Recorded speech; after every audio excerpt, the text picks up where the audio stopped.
Welcome to Transformative Principal. This is Jethro Jones. I'm pulling some old stuff out of the vault for you today. Stuff that is still relevant, even though I recorded it a while ago for the Transformative Leadership Summit. Were you a listener when I did those? Because they were pretty awesome. So today's episode is from that vault. I hope you enjoy it. I haven't released these publicly, and listening to them again, I cannot believe how relevant they are. So, good stuff, and I hope you enjoy it. Thanks so much for listening to Transformative Principal.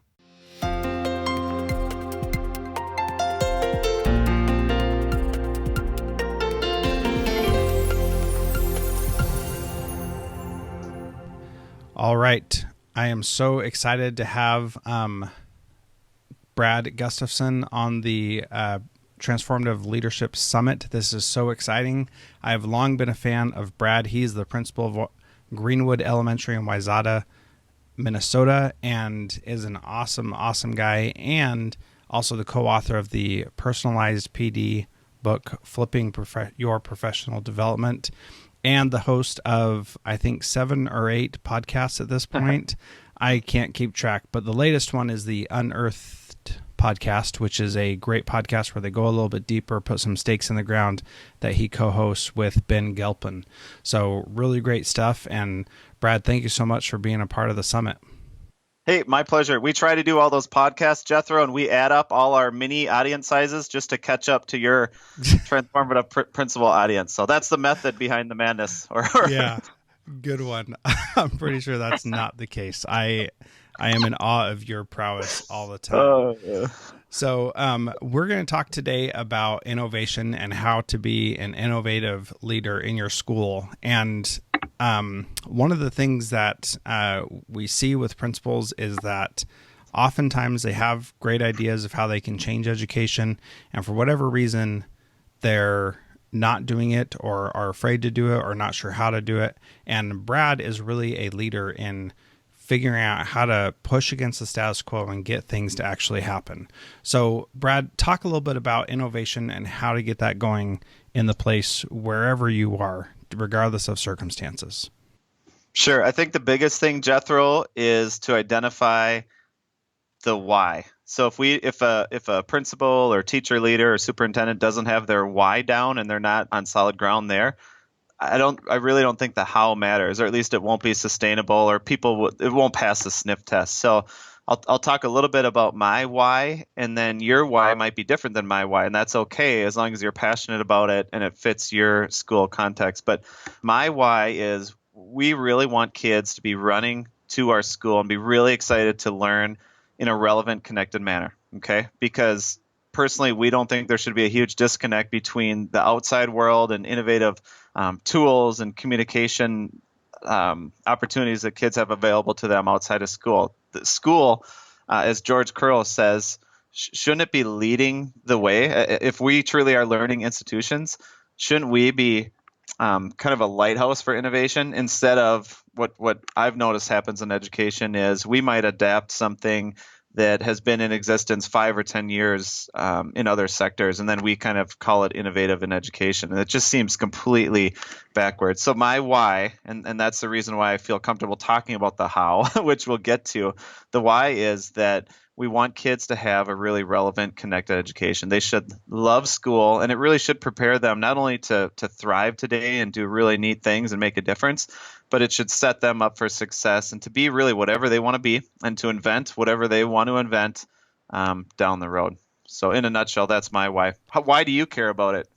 Well, for me, it's really about making sure that kids are able to access the best that we have to offer. And so for me, the reason why I push myself, why I do my podcast, why I'm doing the summit is to make sure that I am at the top of my game every single day so that my kids have someone who's at the top of his game ready to lead them in whatever way they need me to go. And so for me, that means being aware of what's out there, being in tune with what possibilities there are, and then making sure that I'm bringing those things into the school and empowering my teachers to do that as well, so that the things they find, they can start implementing as well.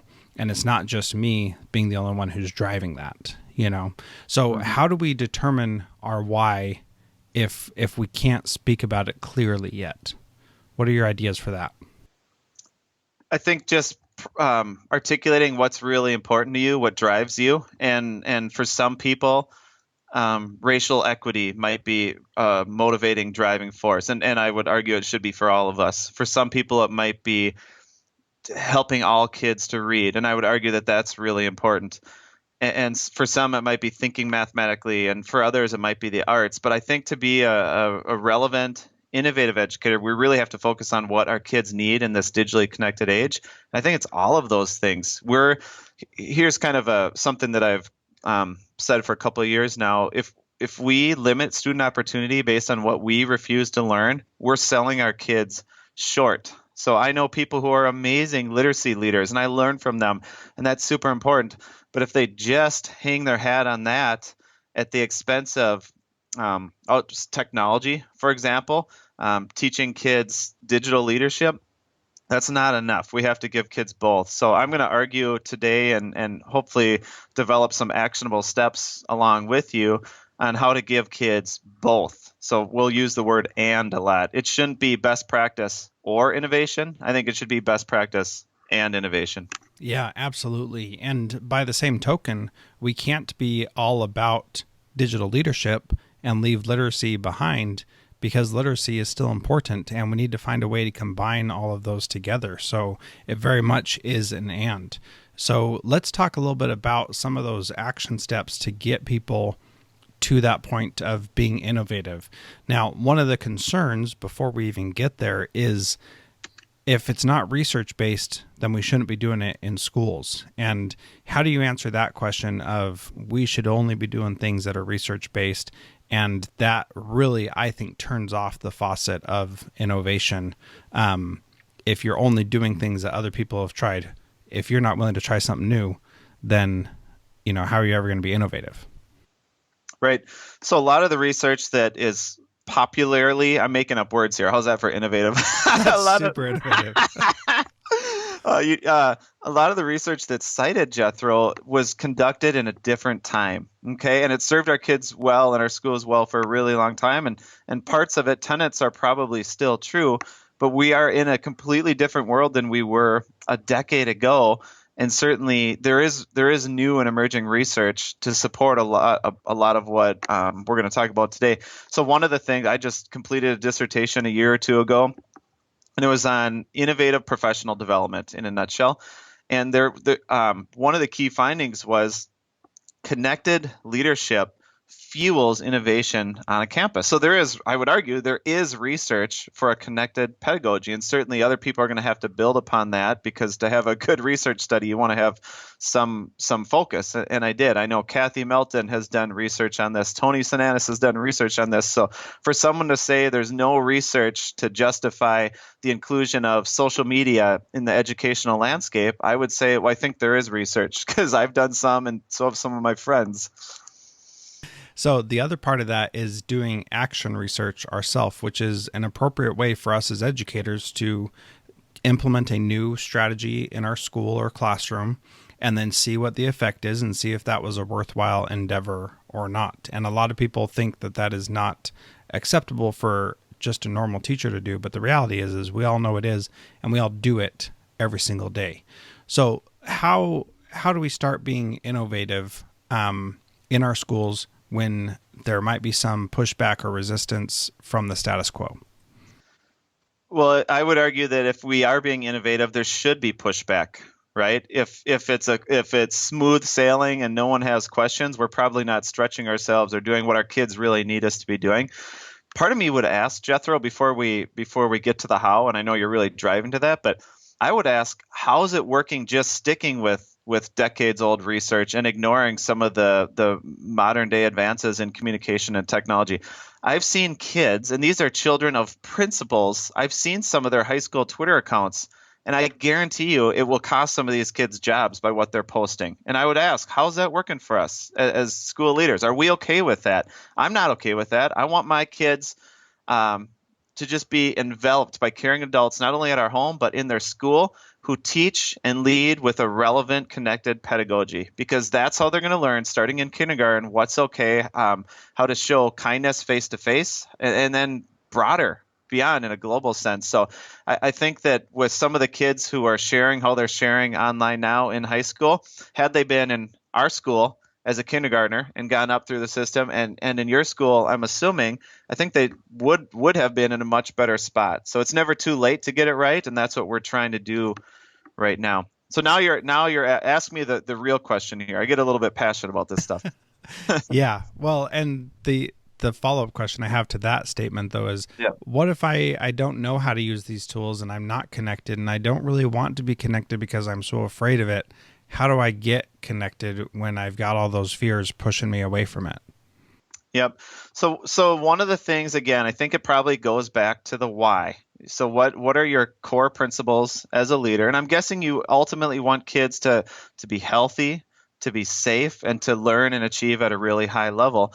And I would argue, and this is a huge part of the innovative thinking and the actual how, you've got to break down the walls around your campus a little bit, because the world is really connected.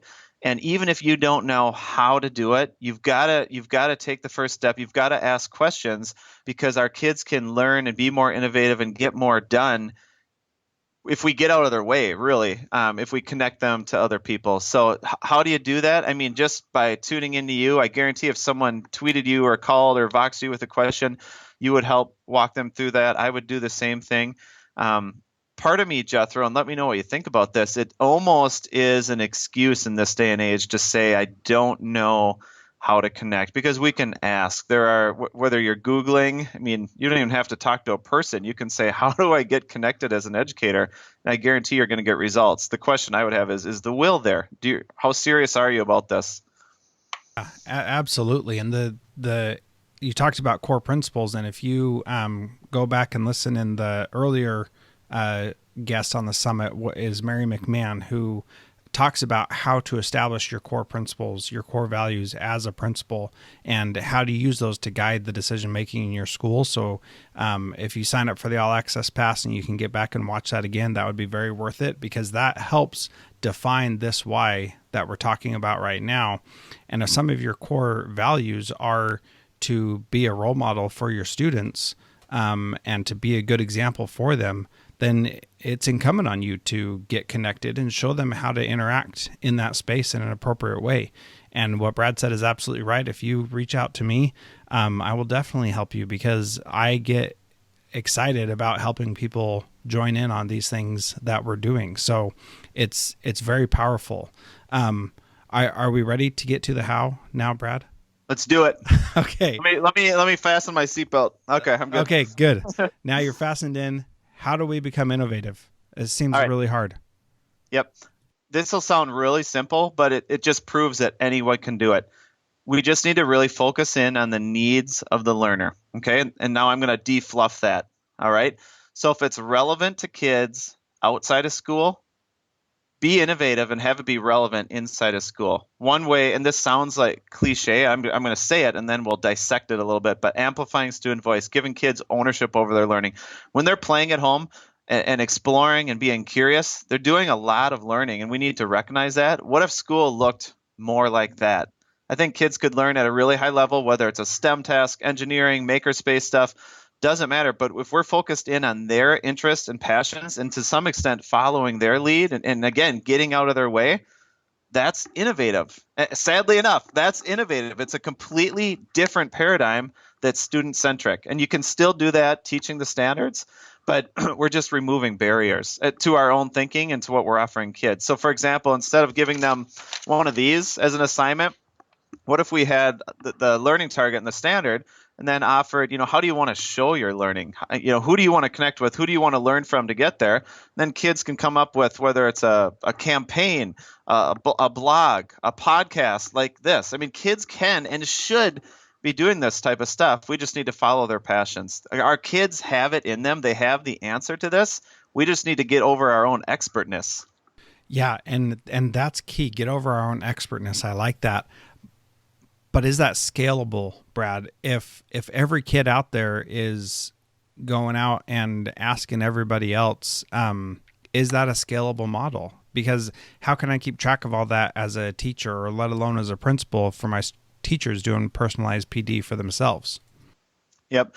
So one quick how-to would be try something new, learn something new, try something new. And I'll just give you a couple examples. One of the reasons I got into podcasting and blogging was I wanted to be an instructional leader in my school. And if I'm not in the mix, how on earth am I going to support teachers who are interested in doing that?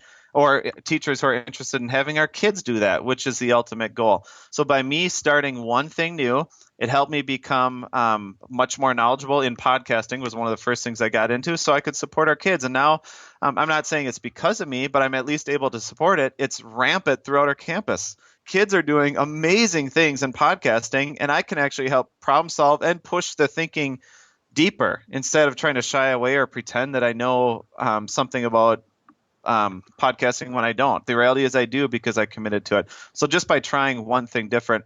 When you talk about scalable, Jethro, okay, scalable can be a really bad thing too when you think about it. Just because I can put a worksheet on a copier and scale it and create 300 copies and have a whole grade level or two have a math activity, I'm not sure that's best for kids.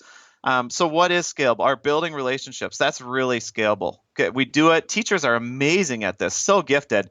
That's all we're really asking them to do, so that as we're generating work and giving kids more voice, we can ask better questions and just feed off that. So some of this stuff is so basic. It's more of just a mindset thing. You're just looking at things slightly different. Yeah, and one of my the complaints that I hear often is, how do I keep kids accountable and keep track of all that learning if they're going in 100 different directions? As a teacher, I've got too many kids in my class. At the middle and high school level, I've got too many kids in my classes. How do I keep track of all that learning if they're all over the place? Yeah.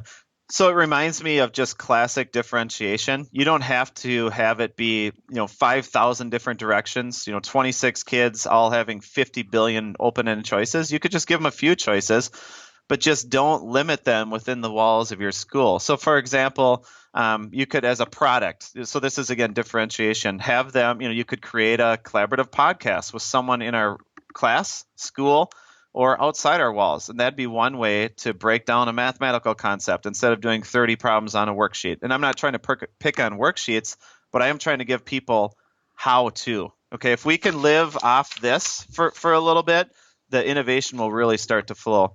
I think in a nutshell, that's it. It doesn't have to be a zillion different options. Just start small, but do something different, because when you do things different, you start to think different. Yeah, absolutely. So you've given us two hows so far. Number one, if it's relevant outside of school, bring it into school, make it relevant there. Number two is try something new as a leader. What's a third how to be innovative? Sure. I want to go back to the relevance one. Another litmus test for that is if we're doing things in school and we ask the converse, and we say, how relevant is this activity or type of learning outside of school? For example, would a kid gravitate towards this outside of school? If the answer is no, I think we owe it to ourselves and our kids to ask why, and could we make it more relevant? Should it be relevant before we just openly accept it? I don't feel like I know. Innovation is scrutinized way beyond what status quo and just things that we've done for decades is. We accept these things as common practice, and anything new or different we try to introduce, we either pile it on, but we never get rid of the things that maybe are impediments to true innovation. So I think we need to scrutinize a little bit more how relevant is what we're asking our kids to do. And just because it's somebody's baby doesn't mean it still has to happen. We have to make tough choices. So for a third how, this is a really important one that I learned the hard way. You never can forget best practice. So the analogy I use is there's two tracks in education. You have best practice, and then you have innovation. And it's not either or. We want to find the space in the middle where the tracks converge. So when you're trying to be innovative, you cannot diminish, or forget about the really great work that's been done for a really long time, because everyone has a different entry point. You have your early adapters. You have people who are just strapped for family time and not enough time. We have to make it safe and accessible to everyone. So here's how I try to keep those two tracks in mind. I don't mandate innovation. We have lots of different entry points. We realize there's a continuum. When we talk about maker spaces, for example, some people wonder, is there a standard or a learning target for every single makerspace you have or lesson? And the answer is no. There's a continuum. And in some classes, it's complete open-ended exploration. And maybe it's part of snack time or recess or their morning routine. And I'm okay with that because we're in the mix as learners. And then we're learning alongside kids. They're loving being here. And we get a lot out of them the rest of the day and during makerspace time.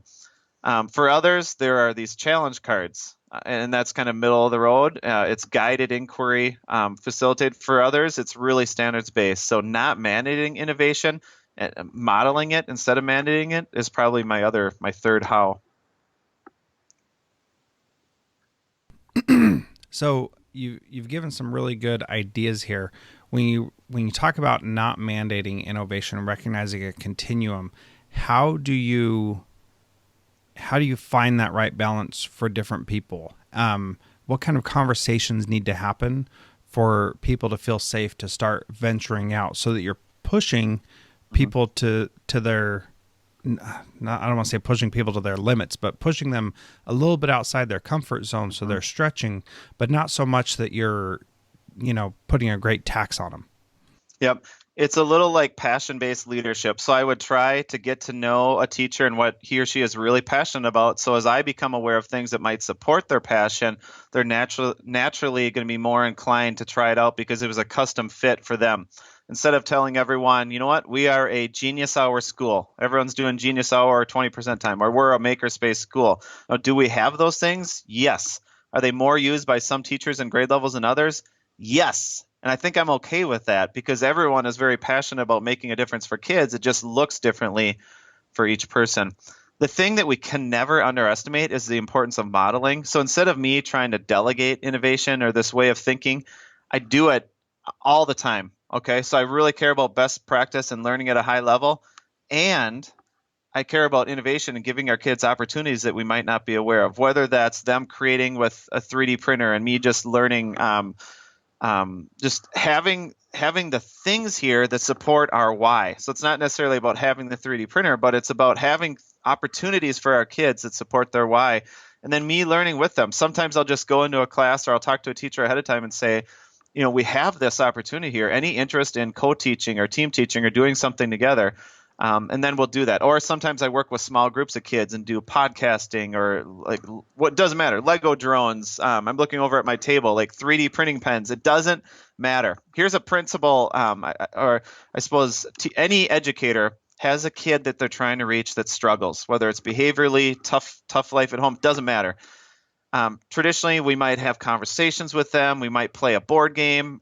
Just spending time together is really valuable. But what if that time was in an area where the student was really passionate about, and a lot of kids are passionate about technology. So I've worked with kids on Lego drones that I have no clue how to put together or build, but we learn together. We have a video game. I keep looking over here because that's where I have some stuff, Jethro. But we have Bloxels. Have you heard of Bloxels? Yeah, from you. Okay. But tell us what they are. So it's make your own video game, literally with kind of wooden building blocks, and then there's an app and you scan it.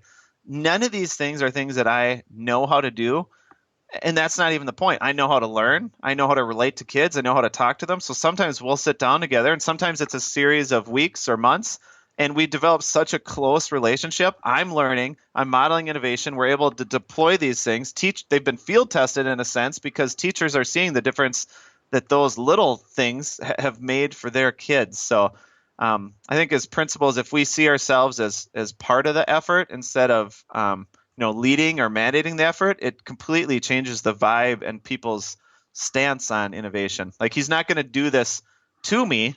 He's going to support me in an area I'm interested in, and I'm going to be pushed because it's important to kids because people understand the why. Yeah, and the kids are also going to be still learning. So it's not like, when we take that approach of supporting kids like Chris Weger talks about in another one of these interviews about strengths-based leadership for students, when we spend that time with them, sometimes the perception may be that we are just hanging out with the naughty kids and they get to go to the principal's office and have a fun time. But what you're doing is saying, well, let's learn something together and struggle through something together. And that kid is still learning, still getting valuable skills, but you're also building that relationship that will allow you to help move them forward more in the future. I love that approach, Brad. That is awesome. Thank you. Yeah, the part that's hard to keep in mind because we can't immediately measure it, but when we're fostering the some people call it grit, but just critical thinking and staying at it and perseverance and true failure, because we fail so much around here, and I fail more than anyone, but we see our kids failing and sticking with it and collaborating to get through it. I know, and we know as educators that makes a difference. Even on one of these paper pencil tests later in the year, it has to make a difference because their stamina and their attention, and they have this confidence that's been developed because they've been given real work that matters by real educators who care about them in the short and long term. It's hard to quantify that right away. We've seen kindergartners, Jethro, do things that probably a lot of middle schoolers wish they could be doing. And these are kindergartners just creating, engineering, doing amazing things. And it's just because of people having this mindset that we don't want to hold back opportunities for our kids. We're going to help them understand core learning concepts, but it's going to be done in a relevant way that they're pretty jacked about doing.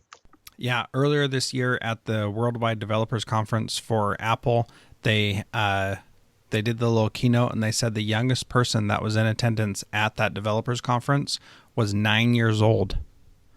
9, Brad. Isn't that insane? I mean, that's a little third grader who is learning how to really make an impact in the world and design something and bring to life something that she is creating. I mean, that's incredible. And your comment about kindergartners doing things that middle schoolers wish they could be doing, that is so true. And doing things that adults wish they could be doing. And so you've given us 3 really good things so far: relevance, try something new, and model innovation. What's a 4th how to be innovative? Sure. So it goes without saying that absent an amazing teacher, the tools are nothing. They really are nothing. The teacher makes a difference, and I will never argue that. At the same time, we have to get over our insecurities a little bit and recognize that the tools do matter. Okay, so an innovative learning experience facilitated by a incredible teacher, along with a tool that's very powerful and that can transform how we think about learning and communication. That is what I call amplified learning, and that's really where we want to get to. So let me try to give you an example of that. We all have like iPads, Chromebooks, doesn't matter what, Surface Books. If we use these just for having kids, emailing one another or creating, presentations, podcasts, I think that's cool, but we're selling them short. And good teachers know this. Transformational teachers, innovative teachers and principals know that the power of this and the power of the device that you and I are connecting on is the fact that we can have this relationship and learn and share and take our learning further than we would ever believe to an audience that really matters to us. So I would say looking at this device a little bit differently, instead of the apps and the rote practice and memorization, this should be like a tool where kids are creating and connecting with one another as facilitated by a good educator. When we do that, innovation doesn't have to be an answer or preconceived notion in our head. Our kids will be the innovators, and that's what it's all about. Yeah, absolutely. So you've given us some great ideas here, and that idea of the tools do matter with an incredible teacher, I think is so incredibly vital for us to remember and pay attention to. And we have teachers because they are masters at helping kids learn things, and we want to encourage and foster that. And we want them, as you said earlier, to let go of their own expertness and recognize that they can be a facilitator of that learning. Any closing thoughts about innovation that you didn't get to say that you want to make sure you get to throw in there? Sure. Well, some people say, or they worry or joke, technology will never replace teachers. And I agree with that. But imagine, I always use a firefighter analogy. Could a firefighter do the work that he or she needed to do without the proper training and hose, for that matter, the basic equipment? I mean, you gotta have both, a well-trained firefighter and the right equipment. That's kind of how I look at education. You've got to have really highly trained and supported principals, teachers, and other leaders. and you also have to have tools that are relevant to kids and educators today. So that's kind of my big deal. If some of this sounds easy or like ideas, that it really is a lot of ideas. It's not, I can't tell you go buy a 3D printer, go buy some drones, go buy some droids. That's really not innovation to me. It's being so learner centric and in tune with what kids need and care about today and tomorrow, that the tools will actually follow. It is more about how we look at these things and these opportunities, and that we really get out of the way and just are willing to serve as learners. Awesome. Thank you. If those of you who are watching right now want to hear Brad talk about this again and connect with others who are doing this, sign up for the All Access Pass at transformativeleadershipsummit.com, and you'll be able to have go back, re-listen to this, share it with your faculty, and do some amazing things at your school. You can follow Brad on Twitter at Gustafson_Brad. Is that correct?